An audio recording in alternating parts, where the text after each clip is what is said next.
The millionaire CEO fired his assistant. What she did next left him in ruins. They say power can make a person forget their roots, but sometimes it's the people they overlook who hold the power to bring them crashing down. Today's story follows an arrogant CEO who built his empire on relentless ambition and carelessly discarded the one person who knew all his secrets, his devoted assistant. Her dismissal seemed trivial at first, but it set off a chain of events that would shake the company's foundations and strip the millionaire of everything he once took for granted. Buckle up for a whirlwind of betrayal, resilience, and long overdue karma. This showdown is one you won't want to miss. Before we dive in, if you're new here, don't forget to subscribe and hit that notification bell so you never miss an update. If you're excited about this story, let us know. If you enjoyed the video, press 1. If not, press O. Your feedback really inspires me to gather more uplifting and meaningful stories. Andrew Sullivan was not born wealthy. Far from it, in fact. His early years in rural Ohio were marked by endless chores on his family's small farm and hushed conversations about mounting bills. But adversity can breed determination or obsession. For Andrew, it ignited an unquenchable desire to escape that world and never look back. At 17, he vowed to outwork and out-hustle everyone else, no matter the cost. He earned a scholarship to an Ivy League university, dazzling his professors with ruthless intelligence and a penchant for leadership. It was at Princeton that he decided to set his sights on conquering the world of venture capital. By 30, Andrew had clawed his way up the ranks at Goldman Sachs, dazzling senior partners with an uncanny ability to spot profitable startups. Before long, he leveraged his reputation and exit deals to found his own investment company, Sullivan Ventures. The firm specialized in high-risk, high-reward tech startups, funneling millions into nascent ideas that Andrew gambled would become the next unicorns. His track record was remarkable. 8 out of 10 of his earliest bets paid off. Sullivan Ventures quickly became a darling in Silicon Valley and on Wall Street alike. Forbes featured Andrew on its 30 under 30 list, describing him as a man with relentless focus, unstoppable ambition, and the Midas touch. He relished the attention and used every bit of press to draw in more investors, further growing his empire. When Charlotte Beckford first stepped into the lobby of Sullivan Ventures, she wasn't seeking fame or fortune. Raised by her grandparents in a modest home in upstate New York, Charlotte learned empathy and persistence at a young age. She had graduated with a degree in economics from Columbia University, but her passion lay in understanding the human side of business, how decisions impacted lives, not just balance sheets. She started as a temp at Sullivan Ventures, handling the scheduling overflow during a particularly busy quarter. At first, she had little direct contact with Andrew. Still, her diligence and friendly disposition caught the attention of higher-ups who quickly promoted her to an executive assistant role. Over the next year, Charlotte demonstrated an uncanny ability to manage chaos. She juggled Andrew's packed calendar, corresponded with major clients, even soothed anxious investors with a single phone call. Andrew, impressed by her efficiency, began entrusting her with tasks that went beyond typical assistant duties. She proofread pitches, rearranged entire travel itineraries at the last minute, and took over key communications when Andrew was overseas. It was Charlotte who tactfully reassured a frantic board member after a risky investment looked shaky, a move that saved a critical deal. Though Andrew rarely expressed gratitude, Charlotte found fulfillment in being the steady force behind his success. Success, however, has a way of distorting a person's sense of decency. As Andrew's net worth soared into the tens of millions, he shed the vestiges of humility that once drove him. His suits became custom, tailored from Savile Row, his lunches took place at the Ritz-Carlton, and his nights were spent at exclusive clubs with celebrity acquaintances. While Charlotte tried to keep up with his frantic demands, Andrew's dismissive attitude worsened. He began barking orders without a shred of courtesy. Conference calls scheduled at 5 in the morning? Charlotte's problem. Last-minute flights to Singapore to pitch a new software startup? Charlotte had better handle all the arrangements, including personal errands. It hardly mattered that she often sacrificed her own weekends and personal life to keep Andrew's schedule fluid. At office functions, Andrew rarely introduced Charlotte or gave credit for her administrative brilliance. Colleagues noticed this slight and whispered that Andrew saw her merely as an extension of his own unstoppable machine, something to be used, then replaced. Despite the red flags, Charlotte remained professional.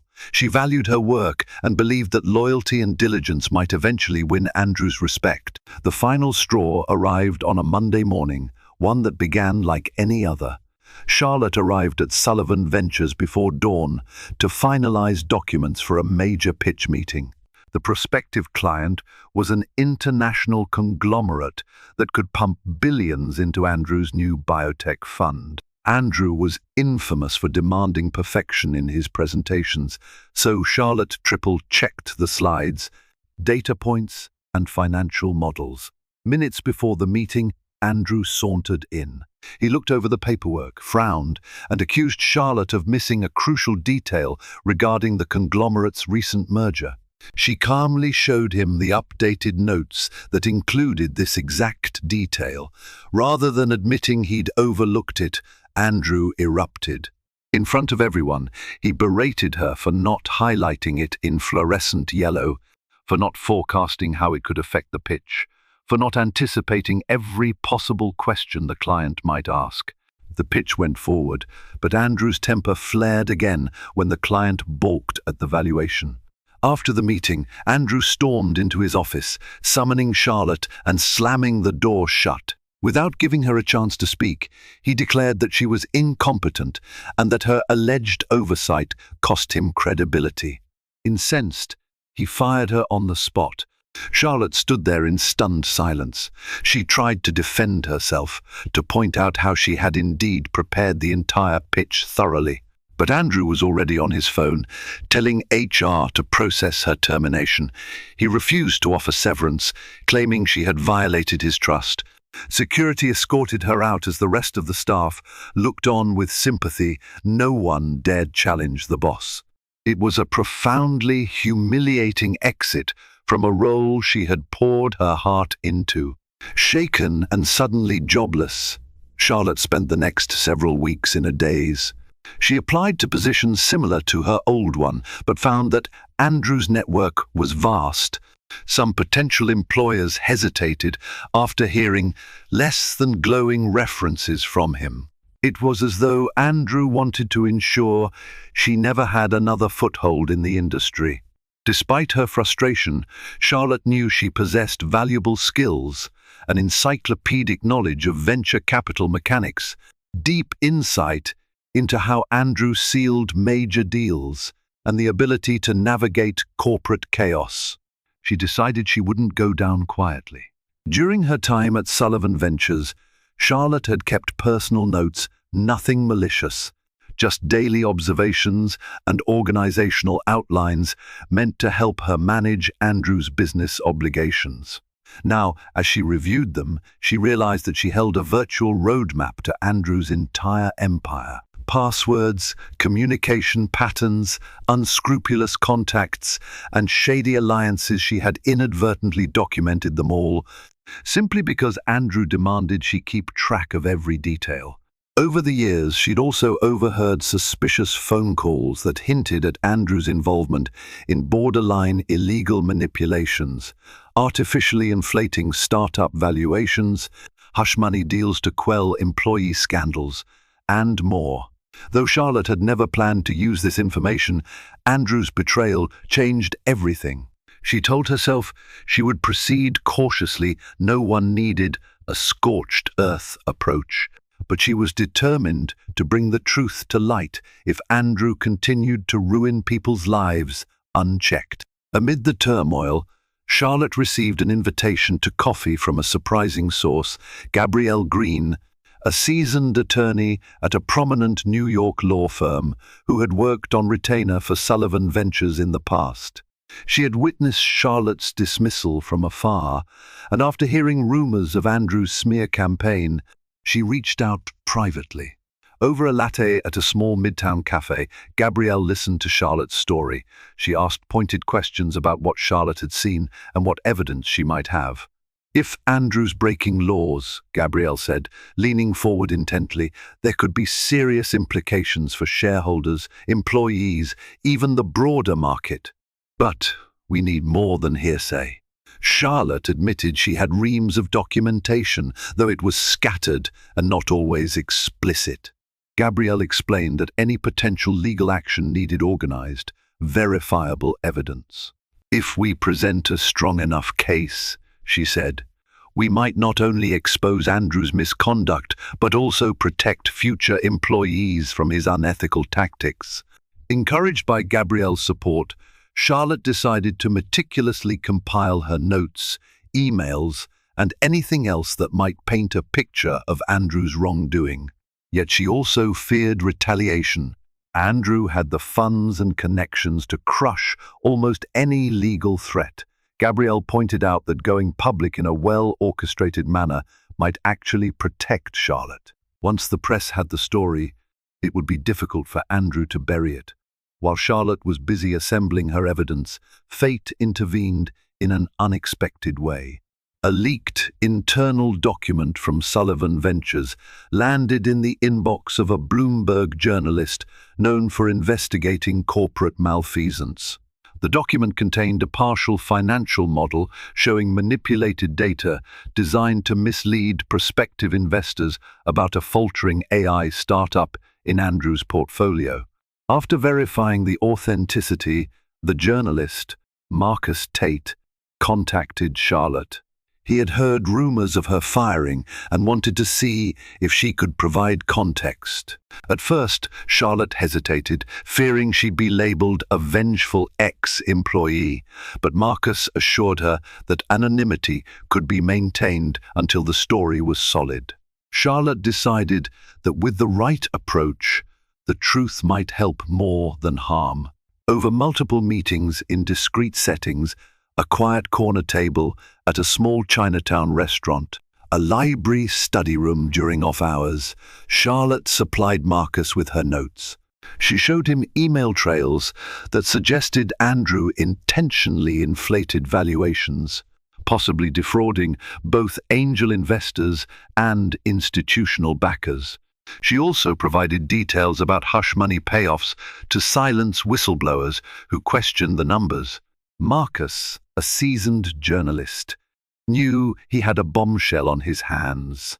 If he could corroborate everything, Andrew Sullivan wouldn't just lose face, he could be facing investigations by the SEC, lawsuits from disgruntled investors, and a massive wave of public outrage. Oblivious to the brewing storm, Andrew pushed forward with his latest venture. He was courting a well-known venture capital firm in Silicon Valley, hoping to secure a multi-billion-dollar partnership that would make Sullivan Ventures unstoppable in the biotech arena. He continued living large, flying on private jets, attending high-profile conferences, flaunting his wealth at exclusive events. But small signs of trouble emerged. A rumored federal investigation into manipulated valuations scared off a few smaller investors. Andrew dismissed these rumors as fake news, perhaps stoked by disgruntled former employees. He even hopped onto a CNBC segment, confidently boasting that Sullivan Ventures was clean as a whistle and poised to revolutionize the market. The anchor asked about allegations of inflated numbers, but Andrew laughed them off. Behind closed doors, though, Andrew's temper raged. He fired 2 senior analysts who refused to sign off on questionable reports. Morale plummeted. Whispers circulated about whether the company's success was built on illusions. But Andrew refused to see the writing on the wall. Then came the first article in Bloomberg Businessweek, Tech Financier Under Scrutiny for Valuation Fraud. Though the piece did not directly name Charlotte as a source, it mentioned internal company documents and first-hand accounts of wrongdoing that pointed straight to Andrew Sullivan. The article detailed how certain startups in his portfolio never showed consistent profits, yet they were valued as though they were best in class. Within hours, Sullivan Ventures' phone lines were flooded with calls from reporters, investors, and regulators. Andrew tried to contain the fallout. He dismissed the article as baseless speculation. But the stock prices of two publicly traded affiliates of Sullivan Ventures plummeted, spooked by the negative press. Unsettled, Andrew demanded an internal audit, hoping to produce a rosy report that would bury the allegations. A few loyal executives complied, but the real data was harder to hide. Andrew discovered that many deals had indeed been artificially padded, some without his direct knowledge, but many with it. Furious, he realized that the leak might be bigger than he imagined. By this time, Charlotte had signed a formal affidavit with Gabrielle Green's law firm, providing detailed accounts of Andrew's instructions to make the numbers look good, no matter what. She also recalled phone conversations where Andrew directed staff to find friendly auditors who would turn a blind eye to slight manipulations enough to illegally sweeten the company's valuations. The wave of evidence now had its own momentum. Charlotte felt a mix of guilt and vindication. She had never intended to become a whistleblower, but Andrew's unethical practices were too large to ignore. Besides, Andrew's personal attacks, his attempts to blacklist her from the industry, left her no choice but to fight back. A month after the first expose, the Securities and Exchange Commission (SEC) announced a formal investigation into Sullivan Ventures. They subpoenaed financial records, email correspondences, and relevant staff for questioning. Andrew, brimming with bravado, hired an army of high-powered attorneys to deflect the inquiries. He also combed through NDAs, non-disclosure agreements signed by former employees, seeking to muzzle potential witnesses. Though Charlotte had signed an NDA upon her hiring, Gabrielle Green argued that NDAs could not conceal illegal activity or shield an employer from liability over wrongdoing. Therefore, if Charlotte's testimony revealed criminal conduct, the NDA would not protect Andrew. She was fully within her rights to cooperate with authorities. Fearing she might be targeted by Andrew's team, Charlotte took precautions. She backed up her emails and documents on secure servers, changed her phone number, and avoided posting on social media. Nevertheless, it was impossible to avoid all intimidation. Strange calls came at odd hours, and men in black suits were spotted lingering outside her new apartment building in Queens. Gabrielle suspected Andrew's private investigators might be attempting to rattle Charlotte, but she refused to be silenced. As the SEC investigation gained traction, more employees stepped forward, emboldened by Charlotte's example. A senior accountant provided spreadsheets showing adjustments that inflated certain startups' revenue by nearly 40%. A disgruntled IT manager admitted to data sanitizing, which concealed poor performance metrics. Each new testimony corroborated Charlotte's claims. Andrew's facade began to collapse. Investors who once saw him as a golden boy withdrew their funds. Partnerships dissolved overnight. The biotech conglomerate he had been courting walked away, citing moral concerns and regulatory uncertainty. Sullivan Ventures' overall valuation plummeted, and the press feasted on Andrew's fall from grace. Still, Andrew refused to take responsibility. He blamed incompetent subordinates, fear-mongering journalists, and even Charlotte herself, painting her as a bitter ex-employee out for revenge. But the mountain of evidence spoke louder than his denials. Andrew's personal life also took a hit. High society acquaintances distanced themselves, not wanting to be linked to scandal. Exclusive clubs, once eager for his patronage, revoked his memberships in a wave of bad PR. The lavish lifestyle he once flaunted, exotic vacations, extravagant penthouses, designer wardrobes, was now under threat. Legal fees soared, forcing him to liquidate assets. Rumor had it he put his Manhattan penthouse on the market at a steep discount to cover mounting costs. In the midst of this whirlwind, Andrew found himself increasingly isolated. Some nights, he paced alone in his office, staring at the city lights he once thought he owned. How had it come to this?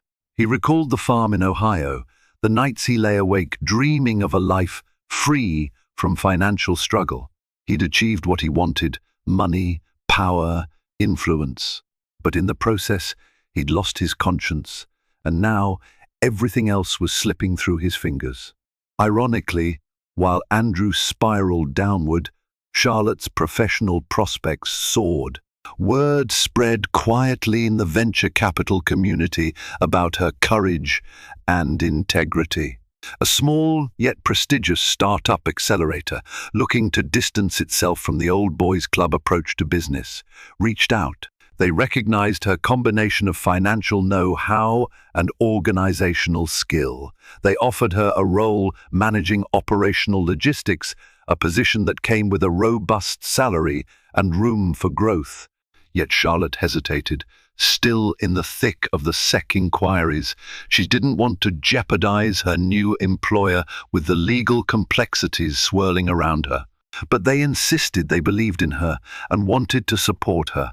In a twist of fate, what Andrew intended as a career death sentence transformed into an opportunity for Charlotte to flourish in a more ethical environment. The final blow to Andrew's empire came when the SEC concluded its preliminary investigation and filed formal charges against Sullivan Ventures and Andrew personally. The allegations ranged from financial misrepresentation to orchestrating fraudulent valuations.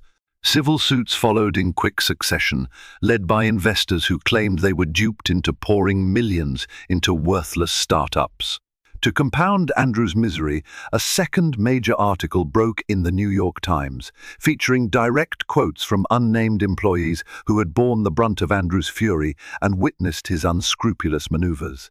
Though Charlotte's name remained undisclosed, the piece described an executive assistant who had meticulously tracked every step of Andrew's questionable dealings, a figure many recognized as the catalyst for the revelations. As public outrage grew, Andrew's once loyal clients demanded refunds, buybacks, or full-blown legal battles. The name Sullivan Ventures became synonymous with corporate greed and deception, an example that business schools use to illustrate the pitfalls of ignoring ethics. Amid the flurry of lawsuits and depositions, Andrew found himself at a closed-door mediation session arranged by the SEC. He entered a cramped conference room, accompanied by his attorneys. Seated across the table was Charlotte, alongside Gabrielle Green and an SEC mediator. Andrew's eyes flickered with cold anger, a far cry from the confident smirk he used to wear. "You," he snarled, struggling to maintain composure. "Why are you doing this? Haven't you done enough damage?" Charlotte met his gaze calmly. "I didn't do this to hurt you, Andrew. I'm here because the truth needed to come out. You broke the law, manipulated investors, and punished anyone who questioned you. I'm simply refusing to stay silent." His attorneys tried to steer the conversation away from personal confrontations, but the tension was palpable. At one point, Andrew, exasperated, leaned across the table and hissed, "You were nothing without me." Gabrielle placed a hand on Charlotte's arm, as if to steady her, but Charlotte was already steady. "Actually, Andrew, I was fine without you. And I'm fine now," she said. "Perhaps you need to ask yourself whether you can say the same." In the end, Andrew had no choice but to settle various civil suits out of court, paying hefty sums to disgruntled investors. The SEC pursued its own fines and sanctions. A criminal investigation loomed, threatening possible prison time if enough evidence emerged to prove that Andrew knowingly engaged in securities fraud. Meanwhile, Sullivan Ventures hemorrhaged employees and money, eventually filing for bankruptcy. Several startups in its portfolio scrambled to find new backers or folded under the negative press. Andrew's name was blacklisted in most serious investing circles. Former associates refused to return his calls, and he found himself unwelcome in the very world he once dominated. As for Charlotte, she quietly accepted the role at the startup accelerator, focusing on supporting ethical companies that sought to innovate without compromising on integrity.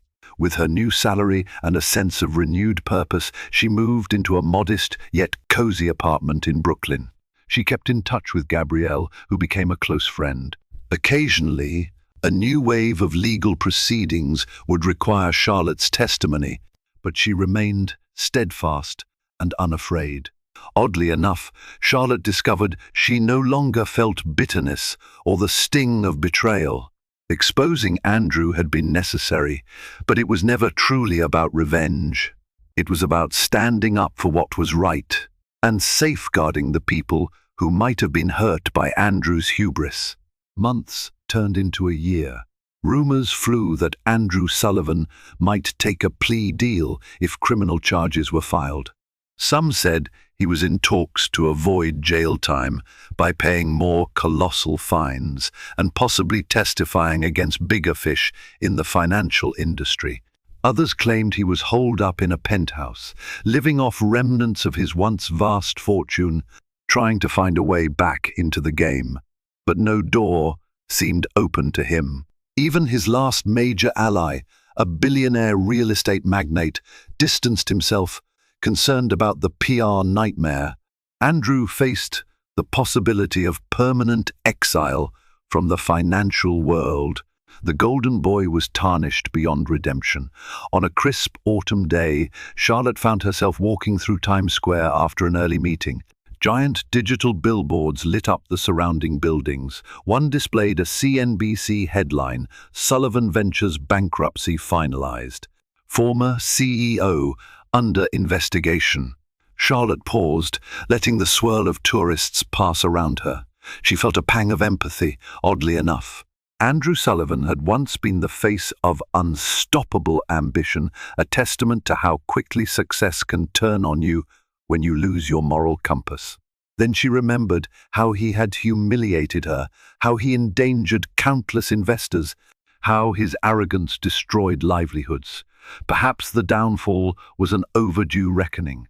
With a final glance at the billboard, Charlotte turned and walked on, merging into the crowd of New Yorkers rushing about their lives. She no longer needed Andrew's validation or approval. She had found her own path, guided by principles he never understood. The saga of Andrew Sullivan became a cautionary tale in business schools and a hot topic on financial news panels. Professors and pundits emphasized the dangers of inflated egos and the necessity of checks and balances. For a while, Charlotte remained a footnote, a mysterious figure known only as the assistant who revealed all. She preferred anonymity, content to focus on her new role and to help shape an industry that valued integrity over quick wins. Gabrielle Green wrote an article for the Harvard Business Review discussing the case, praising frontline employees who have the courage to stand up when leaders cross ethical lines. Though Gabrielle didn't name Charlotte outright, the article painted a stirring portrait of her choices. Invitations for Charlotte to speak at conferences trickled in.